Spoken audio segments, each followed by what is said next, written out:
What is up, you absolute stunners? Welcome back to Budget Cars and Bikes and to another product review. You can kind of tell we're going to be reviewing something interesting because we're in the kitchen on the blue mat, as you can see. Today, we are going to look at another system which will enable or install Apple CarPlay and Android Auto into your car.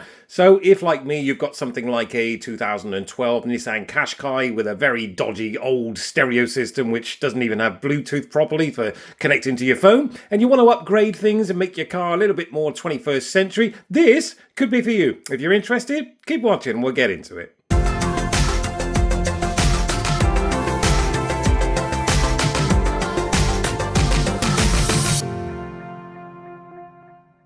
Alright guys, as I said, this is a new system from Carpod Go. It is the 60 frames per second CarPlay system, which, as I said, has Apple CarPlay and Android Auto built in. They've sent out a little reversing camera as well, which I won't use because we still use the Pelsi at the moment. If you haven't seen the review we did on that, I'll stick it in up here somewhere. That's a really nice system. What do we get? Well, basically, we've got a massive mount here, as you can see, which is looking like it bends in all sorts of different directions. There we go, like so. That will effectively fit onto your dash, and this unit here will fit onto that ball mount there, but we will show you a little bit more of that when we get out to the car. Here is your connection. I'm assuming this is for the rear camera because it's a very, very long cable, and it seems to have a kind of a mini jack at the back there and the usual connector which fits into there, as you can see. So this would fit into the back of the unit. This will fit into the camera. You've got a reverse camera. Simple as that. I mean, it couldn't be much simpler, could it really? And it looks like we have some kind of module here for the backup camera. If you just read that, it basically talks about if you get any issues with flickering with your rear view camera on the unit, you can put this in. It looks to be a resistor of some description. Hopefully we won't need that. And we've got an adapter here as well. It looks like to be mini jack to Type-C, but again, we'll see if we need that. If we don't, we obviously won't get into that, but a little bit of Chinese writing on the back. That's it. The box it came in, the box that the unit actually comes in, and your connections. Very, very simple setup. Not overly complex, just as we like it. And as I said, if you don't have Apple CarPlay or Android Auto and you really want to upgrade your old banger car, as it were, then this could be for you. So let's get this open, have a little look, and we'll talk about the specs and we'll go through it. Okay, well, that is the box. As I said, there's not much to say about it, really. There's not really very much written on it. It just says display Bluetooth only, so that, to me, makes me think that this will basically mirror your phone, as a lot of these kind of units do. They're not really standalone in the respect that, you know, like a GPS system per se. You've got to use your phone, and it'll mirror that onto the screen. It's more about the screen itself, I guess, in that respect, and what that can do. Let's get this open. I'm going to go through the specs with you ever so quickly, just purely about the screen. It is a 60 frames per second screen, full high definition, 700 nits, which is quite impressive for a unit like this, especially at this price point. What I'll do to save me babbling through about all the specs, I'll stick them in just over here on the left there, and you can see exactly what this little unit does. But that is effectively it. We will pull it out of the little box there, and we've got some more accessories. So we'll just put that to the side for a second. That's as it would show you in the car. In here we've got another mount as well. That would be more for a flat surface, as you can see there, whereas this one here looks like it's a more of a malleable, should we say? Yeah, this one kind of bends around a little bit, so if you've got slightly more curved surfaces, maybe that would be better. It looks like we've got another USB to Type-C connector here as well, a kind of adapter. Always useful to have one of those. And another one of these. So what have we got here? We've got two of these, which, yeah, that's great, because if you're like me, you'll invariably screw up putting the first one on, so it's useful to have a second one, so you don't have to kind of buy another one, as it were. Maybe it's just a backup. This will be your power lead. That will go into your cigarette lighter. You can do what I've done in the past and basically take a 12-volt feed from somewhere behind the dash with a cigarette lighter socket on there. Just hide that behind the dash, then you can pop this in there so you can keep your cigarette lighter, you know, a little bit more clean of an install, shall we say.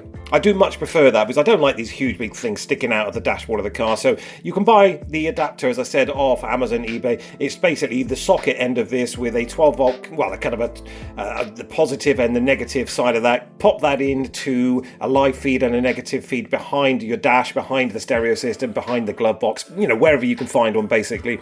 And then you can wire this through there behind the glove box, as I said, pop that in, and then it's a very, very clean install. You'll never see any wires, which I much prefer, I have to say. It looks like there's a power button on the front of this if you do prefer to put this into the cigarette lighter, so you would switch that on and off. That obviously gives you the option to plug a USB socket device into there. That looks to be a 2.4 amp 5 volt connection there, so yeah, that's okay, I suppose.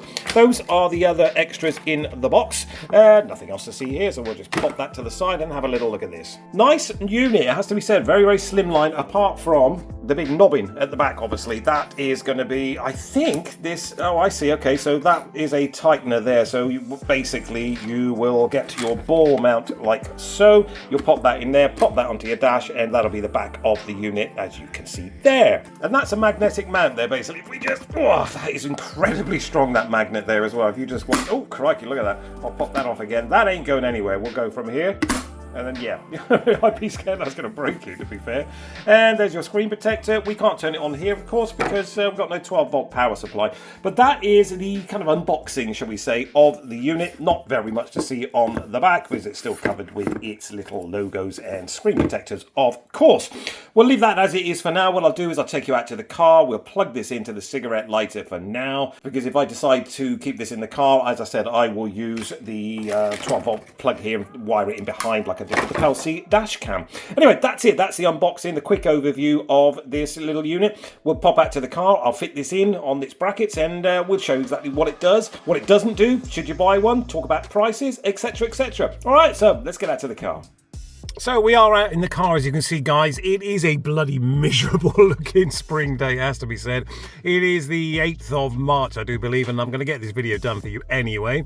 So essentially what you would do is you're going to use your 3M pad, as you can see here. You're going to stick that onto the flat surface of your dashboard there. It is, as I said before, slightly malleable, so you can put it in various different places. You could put it there, but I think it's probably going to be better back here somewhere, because as you can see from the kind of arm, as it were, it's adjustable here, in and out, and obviously it angles here using this, and I think there's another little kind of way of adjusting it, should we say, just here. So I'm going to set that up just ever so quickly, but you can see what you will need to do is basically hook that onto there. I would suggest, and I think they suggest, that you have it so basically once it's in, it rests on something. You don't want it to be kind of up here really, because it's actually quite a heavy unit, so you do want it in that kind of scenario there really. So that would be ideal for me here. The only thing that isn't ideal obviously is you've then got the cable that comes down to the cigarette lighter kind of socket just here. We haven't got that plugged in just yet, but I'll do that in a sec. I mean, there it looks great, it has to be said, but the wire obviously not ideal. There probably is a way that I could lift up this whole unit here and then just kind of maybe try to get it through one of these little vents here, so then kind of bring it down through the back and then plug it into the cigarette socket just here from behind perhaps. But that's a video for another day. I'm just going to show you exactly where we're going to put it and where they suggest, and I would suggest you put it, so it rests on something, so all the weight isn't on the arm. I hope that makes sense. Right, let's get it plugged in and see what it looks like. Okay guys, let's get it set up for its first start. I'll turn the ignition on. You will have to press the power button on to your connector there as well. There's a little power button, obviously you press that in and out. That turns on the power supply to the unit, as you can see there. And there it is. Yeah, really nice actually, and that's with the screen protector on, as you can see up there. That reminds me, if I was going to try to describe how this screen looks quality wise, think OLED TV. You know, the blacks are really black, the whites pop incredibly well. There will be some way to kind of adjust all this as well, I imagine. If we go into settings here, have a little look at the display, we've got brightness up here, it's only on 90%. We'll get that all the way up as well. Not sure, oh okay, that light sensor as well, we'll turn that off for the time being. You've got your wallpapers here as well. We'll switch to that one because I kind of like that. That looks nice. Here also you can change your logo for what car you have. BMW obviously up there, Mercedes over here. We've got a Nissan, so we will pop that in as the logo. I think you just, yep, there we go. We just press that. Everything you do, as you can see, will be told to you that it's been done, etc., etc. CarPlay settings in here, we've got 60 frames per second, as you know, with 700 nits, which is really impressive for one of these kind of units. 10-second timeout return CarPlay. No, you could have that on if you wanted to, I guess. Night view. Not quite. Oh, okay. So basically, if you know it gets dark at 6 o'clock, you can have it automatically to switch to the night mode. So it would dim everything down at 6 o'clock and then bring it back again at 7 in the morning, as it, oddly enough, is set right there. Audio output, that is the USB. Obviously, as you can see, you would connect Bluetooth or USB mini, I think it is on here. This unit, effectively, what it will do is it will mirror your phone via Bluetooth. But for display only, for some reason it says up here. I'm not quite sure why that says that. The audio output configuration has changed and needs to be restarted. Okay, right. So every time you change it, it needs to restart the unit. There you go. And it's going to restart the unit now. So basically, there's our logo as well. Very, very nice. That looks really cool, actually. Let's get back into the settings menu again here. Language, obviously, we were going to have a lot of languages. We're not going to go into there right now. Let's get back to the audio output. Okay, that's, yeah. So if you want just the display only, you'd press that. If you want the speakers, so basically your phone then will play through the car speaker, which I think is a nice little touch, actually. Very, very simple and intuitive. I do like that. The volume, okay, you've got volume here. You would just, if it's going through the car system, you should be able to use your steering wheel controls as well, I'm assuming.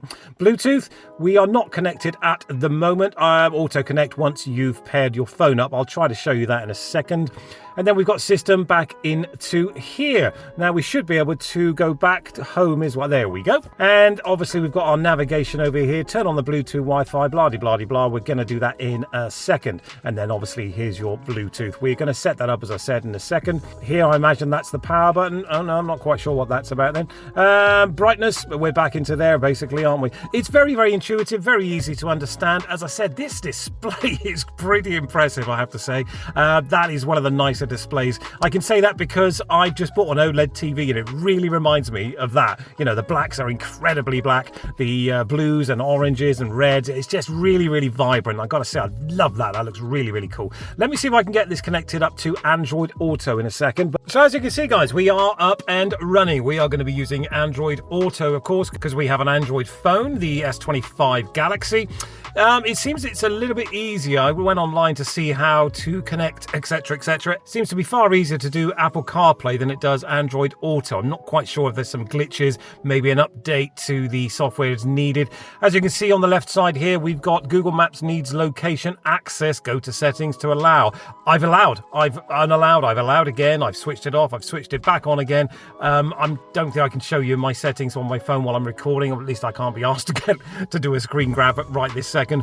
But effectively, it's not allowing me to use Google Maps right this second. I don't really know why, because I've allowed the permission to do that on my phone. And let me just double check I can't just quickly show you a screen grab. So if I go into my settings, we'll pop down to here. We go into location, as you can see. We just move that. We're in location permissions, Android Auto, allow while using the app. Everything's done. And yet, as you can see, we have needed locations. I don't quite know what's going on with that. If you guys from Carpod can reach out to me and let me know why that's not working, that would be much appreciated, because I can't quite work it out. Anyway, as you can see, it effectively mirrors your phone. That is pretty much the apps I've got on my phone. As you can see here, we've got settings, WhatsApp, etc., etc. I believe that is the only things it shows, because I do actually have more apps than that on my phone. It's only showing those at the moment. I'm assuming we can get straight into the phone book quite easily here. There's a few of my friends, not many that I have, has to be said. We've got YouTube over here. We've got no YouTube music. Maps, again, it's giving me the same old nonsense there as well, which I don't quite understand. We've got our music folders over here. We go back into there we go. We go back into the apps over here, as you can see. That is effectively the user interface here. It pretty much, like a lot of these systems does, it mirrors your phone. It's not much more than that, really. I don't quite understand why everybody screams and shouts about Apple CarPlay and Android Auto. It effectively, via Bluetooth, connects your phone to a screen on the dash. That's pretty much it. It's nice, it's funky. You know, it modernizes your car massively. I mean, we've got a 13-year-old Nissan that now looks like, you know, you could almost say Tesla-esque in that respect, because this screen is very, very premium. It really is a nice setup. I don't like these wires hanging out all over the place. I really would have to try to find a better way to run that wire. I think that looks bloody awful. But with this one specifically, this whole section here actually does come out, so I think you could probably go in behind and, as I said, get through these vents here. The one thing obviously you'd have to worry about then slightly perhaps is if you're going to be using those vents for heat, you could end up melting your wire. So it's not ideal in that respect. I mean, as with anything, there's going to be some negatives, there's going to be some positives. The positives are this is probably the most premium screen I've seen so far. It really, really is. I can't emphasize how much it's like an OLED screen in that respect. I really do like that. And as you can see here, we've got the just the main screen effectively. One thing I have noticed is if you just swipe down, as you can see, it takes it to nighttime mode up here, which I think is a nice little touch. So if it gets really bright and you just want to, you know, ever so quickly just dull it down slightly, you can do that very, very easily. Okay, guys, that has been our basic overview and a brief demonstration of the Carpod T3 Pro, which they've just kindly sent out. Really, really nice system, I have to say, guys. If you are looking for a premium screen system with Apple CarPlay and Android Auto for your slightly older car, then this could well be the one for you. Prices are in the description, or I'll stick it in up here somewhere, along with the specs, that kind of good stuff. There is an affiliate link. If you can click that and buy through there, that would be bloody brilliant, because that means that I get a little kickback. There is a discount code as well. I believe that will be in the description, but effectively this is pretty much all you need. You've got your mount over here, pretty generic. A lot of them are using these kind of telescopic mounts now. A huge big 3M sort of plate sticker there, as it were. I've discussed my feelings on the mounting situation with this, and I've talked briefly about the specs and shown you briefly how it works. Again, I'm using this from a novice point of view in the respect that I've not used Android Auto or Apple CarPlay on my cars before. So if you're like me and you just want to find out a little bit more, this video is kind of just to show you what little things you might come across. The connection was pretty simple. You might have to Google how to do that because the instruction manual is absolutely microscopic, so it's pretty hard to read, but it's pretty simple. You just basically pair it via Bluetooth. It's a mirror of your phone effectively, guys. That's all it is. Obviously you're going to use Google Maps if you're using Android Auto, and it just mirrors everything on a nice big, what I would call an OLED screen. It's 1920 by 1080p, I think, something like that. Full high definition. Really, really, really lovely, vibrant colors as well. The whites, the backgrounds, everything about this screen is really, really, or looks incredibly premium. I can't emphasize that enough compared to some of the other ones I've already had a look at. If I was going to buy one, I'd be more than happy with that screen. As I said, I've just bought an OLED TV and it really reminds me of that. 60 frames per second as well, which is also really awesome. I don't think you get that on any other screen right now. Correct me if I'm wrong in the comments, of course. If you have enjoyed this video, please give it a thumbs up. Consider subscribing. We're going to be doing lots and lots of more videos this year. Camper van conversions, motorcycle reviews, how-tos, bits of advice here and there, car reviews, all that kind of good stuff. So, you know, if you're into that kind of stuff, consider subscribing. Link will be down here. I really would appreciate it. It helps so much smaller channels, and I'm just trying to grow a little bit. Thank you to Carpod as well or Carpod Go, should I say, for sending this out. It's very, very interesting. I'm going to do some more research onto it. We might do another kind of follow-up video once I've got it mounted properly and worked out what's going on with the location permissions and access for the Android maps as well, because I'd like to get this out on the road and see how it fares, etc, etc. But I don't see there's going to be any problem. It's just going to use Google Maps, isn't it, at the end of the day, and it's connected via Bluetooth, so yeah, you know, what could go wrong? Anyway, as I said, that has been the Carpod Go T3 Pro. I hope you enjoyed it. Give the video a thumbs up. We'll catch up in a couple of weeks. Thanks for watching, guys. Take care.